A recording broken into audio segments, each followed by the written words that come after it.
అంబేద్కర్ కోనసీమ జిల్లాలో ప్రబల ఉత్సవాలు ఘనంగా జరుగుతున్నాయి. కోనసీమలోని 160 గ్రామాల్లో ఈ ప్రబల తీర్థం ఉత్సవాలు నిర్వహిస్తున్నారు. జగ్గన్న తోటలో నిర్వహించే ప్రబల తీర్థానికి 476 సంవత్సరాల చరిత్ర ఉంది. 7 ఎకరాల్లో ఉన్న కొబ్బరి తోటల్లోని జగ్గన్న తోటకు ఏకాదశ రుద్రుల ప్రభలు తరలి వస్తున్నాయి. ఎంతో విశిష్టత ఉన్న జగ్గన్న తోట ప్రబల తీర్థాన్ని రాష్ట్ర పండుగగా గుర్తించి భారీ ఏర్పాట్లు చేసింది ప్రభుత్వం.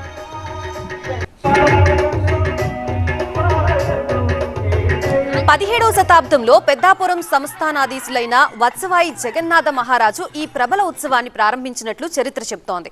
ఒక్కో గ్రామం నుంచి ఒక్కో ప్రభ జగ్గన్న తోట తీర్థానికి తరలి వస్తున్నాయి. ఉదయం నుంచి రాత్రి వరకు ఈ ప్రబల ఉత్సవం జరుగుతుంది. జగ్గన్న తోటతో పాటు కోనసీమ అంతటా ప్రబల ఉత్సవాలు జరుగుతున్నాయి. అంబాజీపేట మండలంలో రాష్ట్రంలోనే అత్యంత ఎత్తైన ప్రభలు ప్రత్యేక ఆకర్షణగా నిలుస్తున్నాయి. టన్నుల కొద్దీ బరువున్న ఈ ప్రభల్ని యువకులు తమ భుజాలపై మోసుకుంటూ ఉత్సవాలకి తీసుకొస్తున్నారు.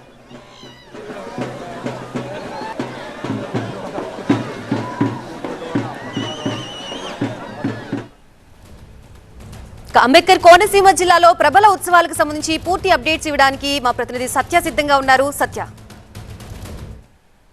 కోనసీమ జిల్లాలో ఒక పక్క సంక్రాంతి వైభవాలు ఇంకా కొనసాగుతుంటే కనుమ రోజు పెద్ద ఎత్తున ఏదైతే జగ్గన్న తోటకు సంబంధించినటువంటి ప్రబల తీర్థం వైభవంగా జరుగుతుంది. ఇప్పటికే జగ్గన్న తోటకు సంబంధించినటువంటి ప్రాంతంలో అనేక గ్రామాల నుంచి వచ్చినటువంటి ఏకాదశ రుద్రులు కొలువయ్యారు. ప్రస్తుతం చూడొచ్చు, గ్రామాల నుంచి తీసుకొచ్చినటువంటి మొత్తం ప్రభలన్నీ కూడా ఈ కాలవలు చేలగట్ల నుంచి కూడా వస్తూ ఉంటాయి. ఈ నేపథ్యంలో పెద్ద ఎత్తున యువతంతా కూడా అంగరంగ వైభవంగా కూడా ఈ ప్రబల వేడుకను నిర్వహిస్తున్నారు. ఇప్పటికే రాష్ట్ర పండుగగా ప్రబల జగ్గన్న తోట ప్రబల తీర్థాన్ని రాష్ట్ర ప్రభుత్వం కూడా ప్రకటించడంతో స్థానిక మంత్రి పర్యాటక శాఖ మంత్రి కందుల దుర్గేష్తో పాటు స్థానిక ఎంపీ ఎమ్మెల్యేలు కూడా ప్రత్యేకమైన దృష్టి పెట్టారు. ఇప్పటికే భారీ జన సందోహం ఇప్పటికే చేరుకున్న దృశ్యాలు చూడొచ్చు. లక్షలాది మంది మొత్తం చుట్టుపక్కల ఉండే కాకుండా ఇతర రాష్ట్రాల నుంచి కనుమ రోజు వీళ్ళంతా కూడా సంక్రాంతికి వచ్చినటువంటి వాళ్ళంతా కూడా ప్రబల వైభవాన్ని చూసే వెళ్తుంటారు. అందులో భాగంగానే జగ్గన్న తోటకు సంబంధించినటువంటి ప్రాంతం అంతా కూడా నిండిపోయినటువంటి పరిస్థితి. ఈ జగ్గన్న తోటకు సంబంధించి ప్రాశస్త్యం ఉంది. అదే 17వ శతాబ్దం సంబంధించినటువంటి అప్పట్లో సంస్థానాధీశులైనటువంటి వారు ఈ ప్రబల తీర్థ వైభవాన్ని కూడా అప్పట్లో వెలుగులోకి తీసుకొచ్చారు. అప్పటి నుంచి వైభవంగా కూడా కొనసాగుతూ ఉంది.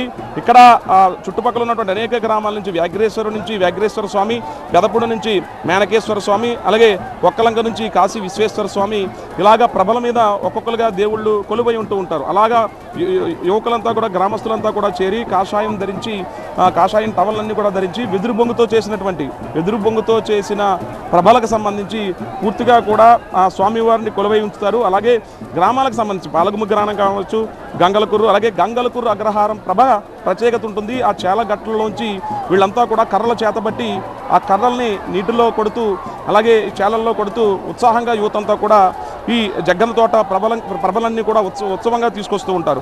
అలాగే చుట్టుపక్కల ఉన్నటువంటి ఇంకా జగ్గన్న తోట ఉత్సవాలకు సంబంధించి కోనసీమ వ్యాప్తంగా కూడా చాలా చోట్ల చిరతపూడి, వాకలగురు కావచ్చు, తొండవరము, అలాగే సాకూరు, గన్నెపల్లితో పాటు ఐనవిల్ మండలం సంబంధించినటువంటి మామిడి కుదురు, పీగన్నవరము, అలాగే శివకోటి నుంచి అనేక ప్రాంతాల నుంచి ఈ ప్రబల వైభవం జరుగుతూ ఉంటుంది. ఇక్కడ ఈ ఏకాదశి రుద్రులకు సంబంధించినటువంటి ప్రభలకు మాత్రం ఒక ప్రత్యేకమైనటువంటి స్థానం ఉంటుంది. ఎందుకంటే ఇక్కడ దాదాపు 476 సంవత్సరాలుగా కూడా ఈ ప్రబల వైభవం కొనసాగుతూ ఉంది. అందులో భాగంగానే మొత్తం సంక్రాంతికి వచ్చినటువంటి వారంతా కాకుండా చుట్టుపక్కల ఉన్నటువంటి తెలుగు రాష్ట్రాల ప్రజలు కూడా ఈ వైభవాన్ని తిలకిస్తూ ఉంటారు. జగ్గన్న తోట ప్రబల తీర్థమైతే మాత్రం ఈసారి రాష్ట్ర పండుగ ప్రకటించడంతో పెద్ద ఉత్సాహంగా కొనసాగుతుందనే చెప్పాలి.